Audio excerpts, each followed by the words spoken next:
అందరికీ నమస్తే అండి. మిర్చి బజ్జీ అనేది ఎలా ప్రిపేర్ చేసుకోవాలనేది చెప్తాను. ఇది చేయటం చాలా సింపుల్ అండి. చాలా సింపుల్గా ఇంట్లోనే మనం ప్రిపేర్ చేసుకోవచ్చు.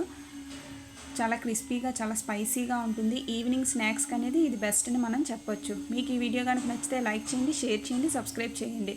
ముందుగా మనం మిర్చిని తెచ్చుకోవాలండి. నార్మల్ మిర్చి కన్నా ఈ బజ్జీ మిర్చి అయితేనే మనకి బాగుంటుంది. ఇది మార్కెట్లో దొరుకుతుంది. వాటిని తెచ్చి మనం శుభ్రంగా కడిగి ఒక ప్లేట్లో పెట్టుకోవాలి. ఒక మిక్సింగ్ బౌల్ తీసుకోవాలి. అందులో శనగపిండి ఒక 3 టేబుల్ స్పూన్స్ వేసుకోవాలి. మీకు ఇప్పుడు చూపించిన మిర్చీలకే నేను చెప్తున్నానండి కొలత. 1 టేబుల్ స్పూన్ బియ్యపిండి వేసుకోవాలి. Rice powder, 1 table spoon chilli powder, తగినంత సాల్ట్, వంట సోడా కూడా కొంచెం వేసుకోవాలి. వాము కూడా కొంచెం వేసి వాటర్ వేయాలి.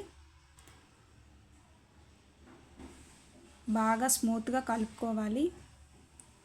ఈ విధంగా స్మూత్గా కలిపి పక్కన పెట్టుకోవాలి. ఈ మిర్చీలకి మనకి ఈ విధంగా ఘాట్లు పెట్టుకోవాలి. ఘాట్లు పెట్టి పక్కన పెట్టుకోవాలి. ఒక బౌల్లో ఆనియన్స్ ఈ విధంగా కట్ చేసి పెట్టుకొని అందులో తగినంత సాల్ట్, తగినంత కారం,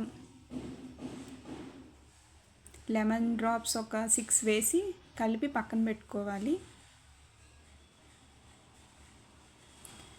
ఇందులో స్టవ్ ఆన్ చేసి కళాయి పెట్టి ఆయిల్ అనేది హీట్ అవ్వనివ్వాలి. మనం ప్రిపేర్ చేసిన శనగపిండిలో బజ్జీ అనేది వేయాలి. ఇది మొత్తం బాగా ఈ విధంగా డీప్ చేసుకోవాలి.